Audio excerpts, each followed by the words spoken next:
Months after my husband was diagnosed, I was feeling kind of like, what am I going to do? Every time we come, I really look forward to coming on Thursday. I just think it's just really helped me come to terms with the disease. I learn more about it. I learn more about myself. I just don't feel like I'm alone, which is how I feel most of the time. You know, when you have a diagnosis like this, to know that you're not alone, that there are support, that there are people you can talk to, that there's people you can share the experiences back and forth and learn from each other. It's almost my favorite thing to come to. It's just an amazingly helpful. The Without Warning program started in 2004, and it's for people who are considered younger onset Alzheimer's disease. And what that means is people who are under the age of 65 when diagnosed. And when we typically think about Alzheimer's, we think about people who are in their 70s, 80s, but there is this group of people who are under the age of 65. The mission of Without Warning is to give a voice to people with younger onset Alzheimer's disease.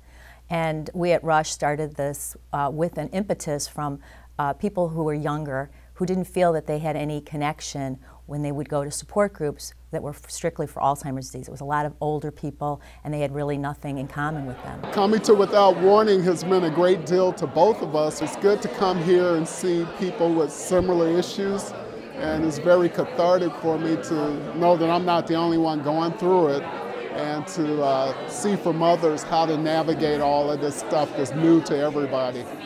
One of the things that I would ask my wife when she was able to come, how do you feel? She said, I feel good. And every time she came, she would feel better. And when she felt better, I felt better. Without Warning meets once a month at St. Peter's Church, United Church of Christ in Elmhurst, Illinois. I want to welcome everyone to Without Warning. My name is Treinkman. I'm one of the nurse. Often we've heard family members and the individuals say, it's so nice to be able to socialize as a couple, that we don't really get to do that as much anymore. And so it's a very relaxed, enjoyable time for the group. We then break into, depending on the size of our group, we break into 4 to 5 different groups. Our breakout groups are designed in a way that we try to make sure that people who attend the meetings have some kind of connection with the group that they're in. So we have 2 family groups that run, and those groups are for individuals who, some of the families have questions about earlier things in the disease, and some family members have questions about things that come up later in the course of the illness. So we try to fit family members in with the right group that way. And then we have several groups for individuals with Alzheimer's disease, depending on where they feel most comfortable. So they'll sit in a large circle and talk about what it's like to have memory loss. I remember when I was first diagnosed, my first response is I didn't believe it. Yeah. Yep, that's because I thought I was just being me, you know. Yeah. And so it's pretty clear that it's something that's seen from the outside sooner than is seen from the inside. Sometimes it gets very frustrating, but I'm learning to live with the frustration. And they're amazing at describing the experience of what it feels like to have moments of confusion, have moments where they feel left out of the crowd around them.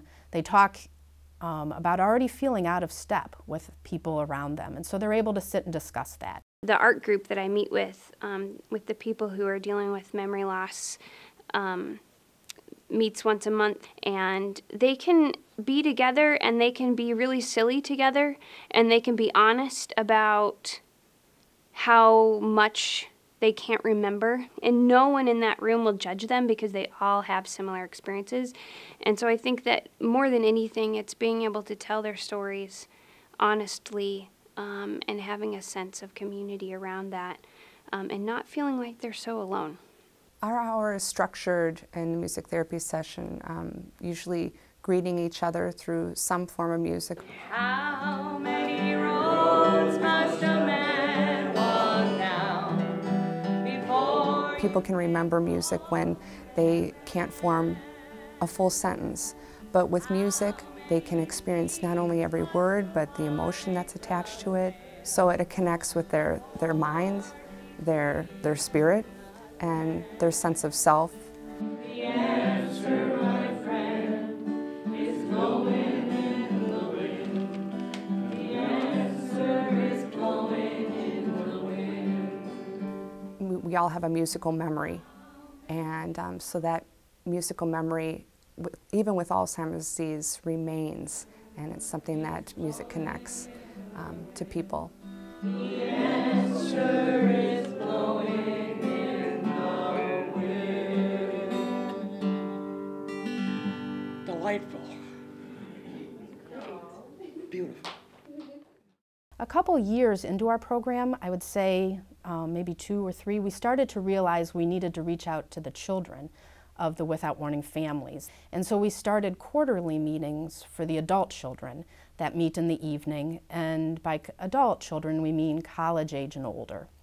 And then we also started meetings for the kids who are first grade through high school. And that's an incredibly young age to be having a parent with memory loss. So we have children who come and talk about what it's like to have a parent with memory issues. Well, I've been coming for about a year, and I probably learned most of the kids' experience is like mine, so I don't feel like I'm the only one in this situation anymore. It's really difficult because when you're home alone with someone who has Alzheimer's disease, you forget that there are other people in this world experiencing the same things you are. And you're not alone and you need help. It's really hard to admit for some people that you may need help. And to know that other people are experiencing it is a fantastic feeling.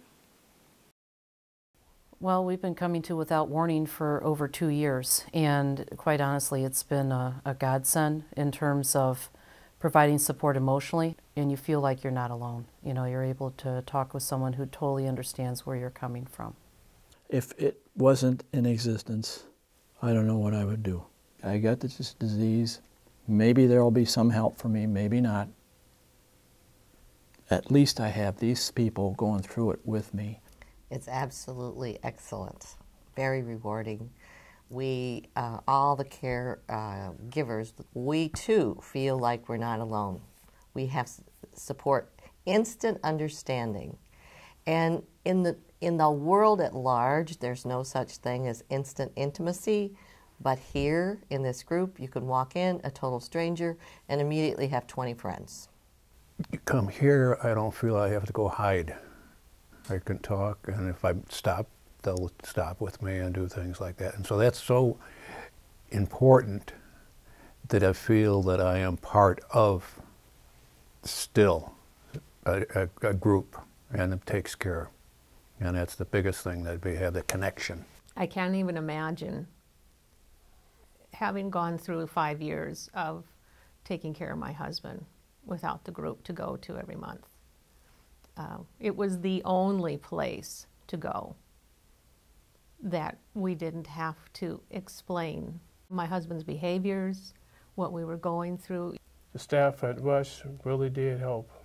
And after we started the group, my wife also felt good with the group. And she enjoyed coming out here. And it was a good experience. Good experience.